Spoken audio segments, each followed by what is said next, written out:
Welcome to another episode of Unsolved Cases by Skoob the podcast that dives deep into the most compelling mysteries of American history.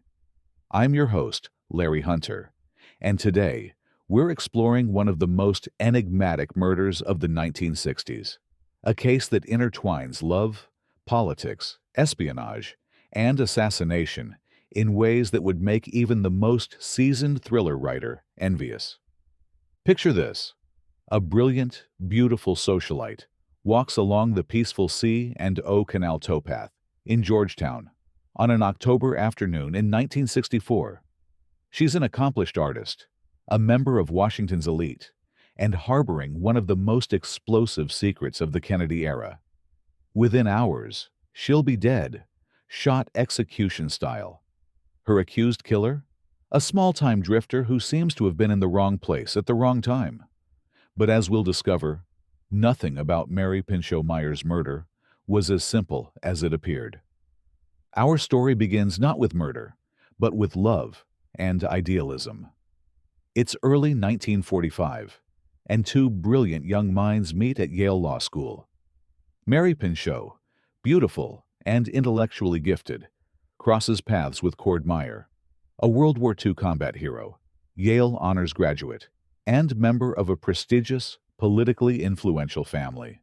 Their romance blooms quickly, and soon they're married, bound together by shared dreams of global peace and international cooperation. Cord wasn't just another Ivy League graduate playing at politics. His academic paper advocating for a global federation had caught the attention of United Nations officials, leading to his work as an aide to Harold Stassen, a key figure in forming the UN.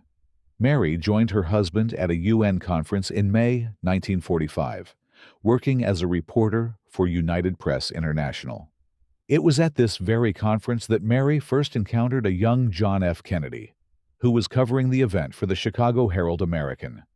But this wasn't a meet-cute from a romantic comedy, quite the opposite. When Kennedy sought an interview with Cord, he was reportedly snubbed, an incident Kennedy remembered well enough to later deny Cord an ambassadorship years later. The seeds of a complex, decades-long relationship between these three individuals were planted that day. But tragedy was lurking just around the corner. Later that month, Cord's fraternal twin brother, Quentin, died on the battlefield of Okinawa. This loss marked a seismic shift in Cord's life and demeanor. The idealistic young man who had dreamed of world peace began to withdraw, haunted by his brother's death. Chain-smoking and alcoholism became his coping mechanisms, and the golden marriage between Cord and Mary began its slow, inexorable unraveling. The transformation of Cord Meyer from peace advocate to cold warrior is a story that exemplifies the moral complexities of post-war America. By 1951, the man who had once founded the United World Federalists abandoned that organization entirely. Instead, he accepted an invitation from Allen Dulles to join the CIA, a decision that would ultimately destroy his marriage and set in motion the events that would lead to Mary's death 13 years later. According to Peter Janney's compelling 2012 book Mary's Mosaic, and Janney would know, as he's the son of CIA, official Wistar Janney, and knew Mary's children personally. Cord's time at the CIA represented a complete philosophical transformation. His once idealistic visions were now channeled into methods for expanding American influence and control globally. By day, he was a staunch Cold Warrior. By night, he battled his demons with alcohol, becoming increasingly withdrawn from his family. By 1962, Cord had ascended to head the CIA's Directorate of Plan's Covert Action Staff, one of the most powerful and secretive positions in American intelligence. But his professional success came at an enormous personal cost. The strain in his marriage with Mary had become unbearable by 1956, leading to their separation and eventual divorce in 1958. Mary Meyer had grown to despise everything the intelligence community represented. She felt that no law or moral compass would be allowed to stand in the way of American hegemony. Her pleas for Cord to leave the CIA fell on deaf ears, and she finally left him, taking their children with her. But fate wasn't finished with the Meyer family. After their son Michael died in a tragic accident, Mary moved to Massachusetts, seeking a fresh start away from the shadow world that had consumed her ex-husband. Mary's move to Massachusetts wasn't just a geographical relocation. It was a complete reinvention. She became integrated into social circles that included none other than John F. Kennedy. And what began as a social connection soon blossomed into something far more intimate and politically explosive. Kennedy, reportedly dissatisfied with his marriage to Jackie, but aware of the catastrophic political ramifications of a divorce, found solace in Mary's companionship. But this wasn't just another presidential affair. Mary Meyer was different. She challenged Kennedy intellectually and spiritually in ways that few others could. Here's where our story takes a fascinating turn toward the counterculture movement. Mary had connections to Timothy Leary, the prominent Harvard psychologist, who would become a key figure in the 1960s drug culture. Under his influence, Mary began experimenting with LSD and marijuana, and incredibly, she introduced these substances to the President of the United States. But Mary's drug experiments with Kennedy weren't recreational. They were ideological. She believed that psychedelic experiences could expand consciousness and promote peace. In fact, she developed an ambitious plan to introduce LSD to high-ranking government officials, hoping to instigate broader thinking and foster a more peaceful approach to Cold War tensions. The writings of theologian James W. Douglas reflect on this period, describing Kennedy as a leader with a dual nature. While he commanded a nation poised on the edge of nuclear conflict, there existed a more compassionate, peace-inclined side to him. Many believe that Mary Meyer was a catalyst for this transformation, steering him toward a leadership style characterized by inner depth and universal empathy, rather than mere political calculation. But here's the chilling part. Some researchers believe it was precisely this shift toward peace that marked Kennedy for assassination. When the shots rang out in Dealey Plaza on November 22, 1963, Mary Meyer lost more than her lover. She lost her faith in the official narrative of American power.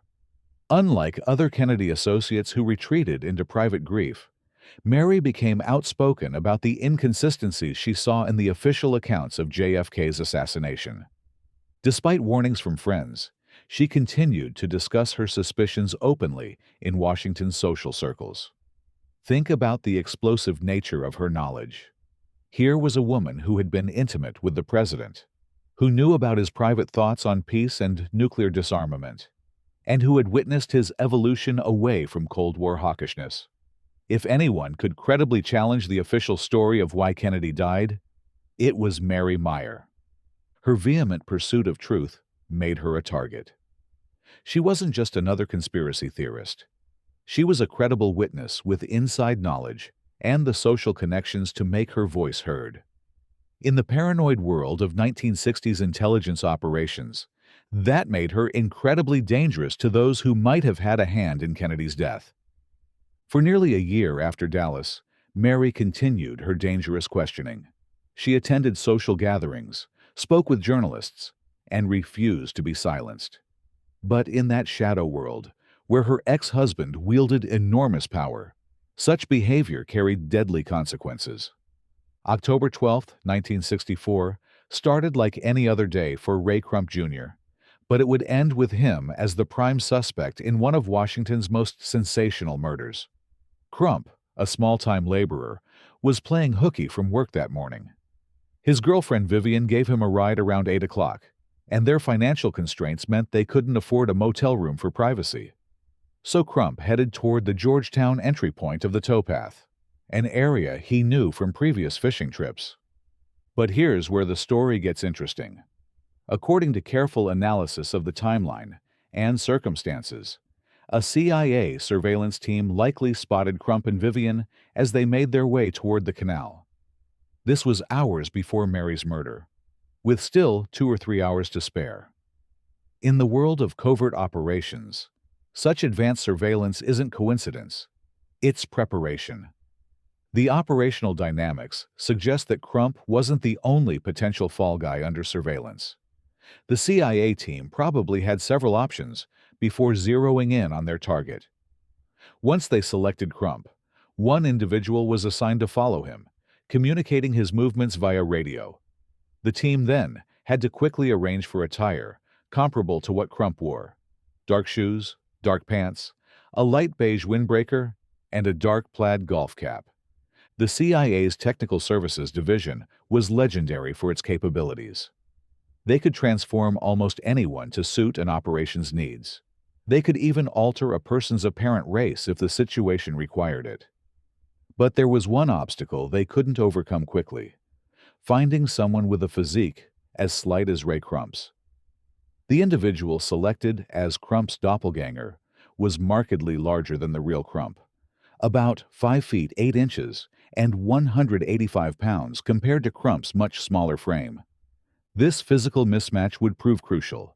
It created exactly the kind of reasonable doubt that seasoned defense attorney Dovey Roundtree would need to successfully defend her client and dismantle what appears to have been an elaborate frame-up. The morning of October 12th saw an intricate operation swing into motion. A mysterious Nash Rambler had been strategically positioned near the designated area of interest on Canal Road. This setup could have been established that morning, or potentially over several days, awaiting the final directive to proceed. The keys to the deliberately stalled car were dropped off at the Key Bridge Esso station with a request for vehicle inspection. Henry Wiggins, working with the tow service, later testified about his role in what he thought was a routine service call. "I was sent from the station where I normally work to the other Esso station at Key Bridge, owned by my employer, to pick up a man there and go start a disabled vehicle on Canal Road, approximately 7 blocks away." But this wasn't routine maintenance.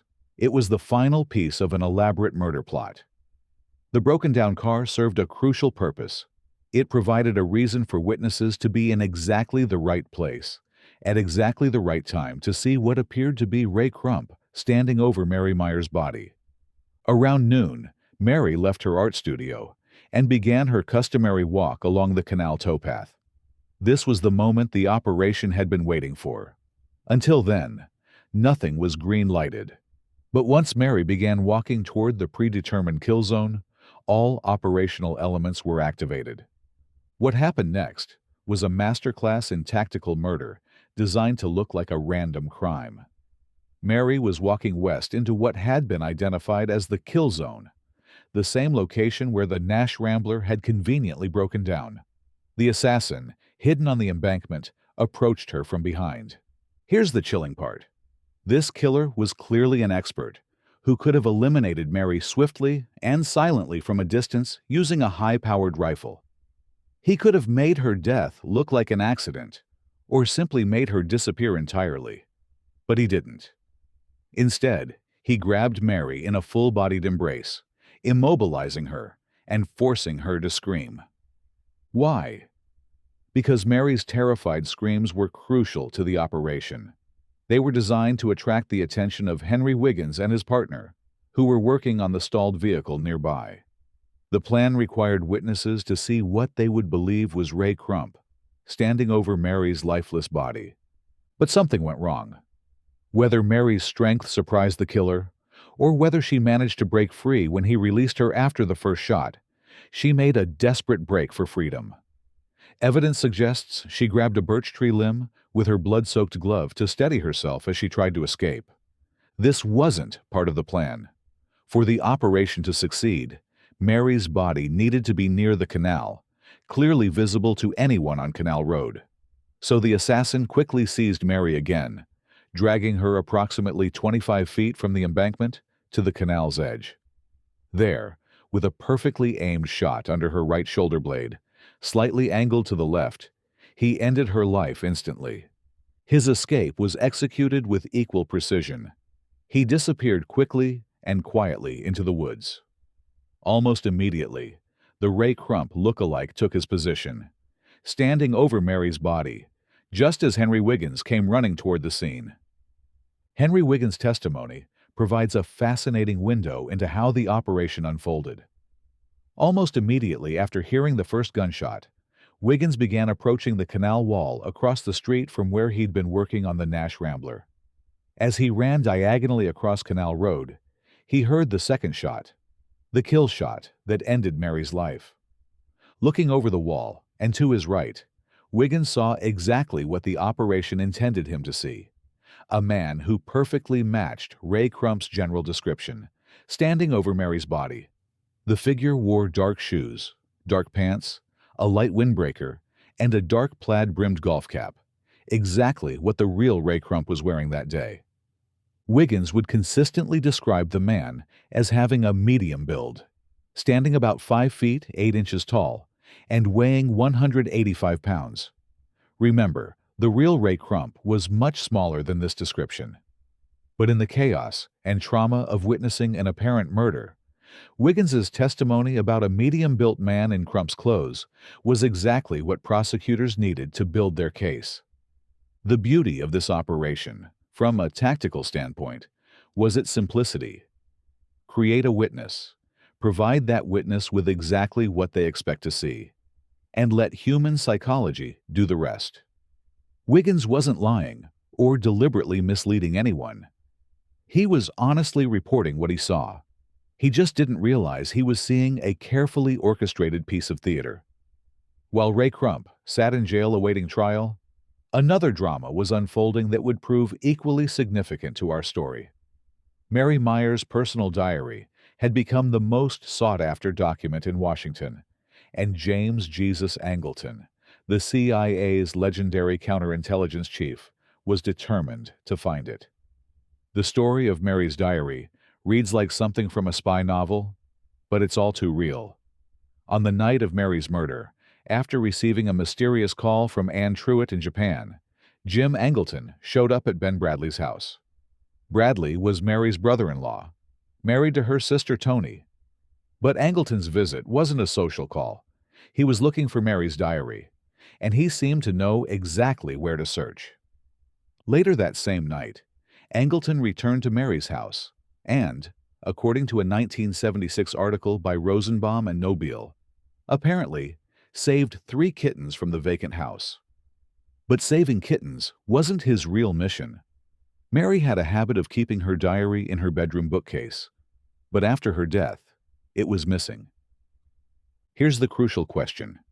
If Angleton had already found the diary during his nighttime search, why was he back at Mary's house the next morning when Ben and Toni Bradley unexpectedly found him there? Perhaps he wanted to be seen searching for the diary to divert suspicion from the fact that he already had it. But the more likely explanation is far more sinister. Mary's diary probably contained damaging evidence about the CIA's involvement in events that unfolded in Dallas on November 22, 1963. Angleton wasn't just looking for the diary. He was conducting a thorough sanitization of Mary Meyer's life, seeking to confiscate and destroy any documents, papers, letters, or personal effects that could potentially undermine the Warren Report and public belief in Lee Harvey Oswald's guilt. In covert CIA operations, compartmentalization is crucial. The fewer people who know the full truth, the better.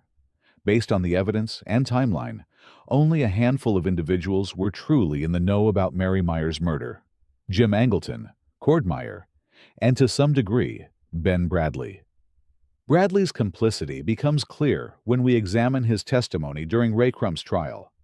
He failed to disclose a phone call from what he described as a friend, a high-ranking CIA official, that came just after lunch, less than 2 hours after Mary's unidentified body was found on the towpath.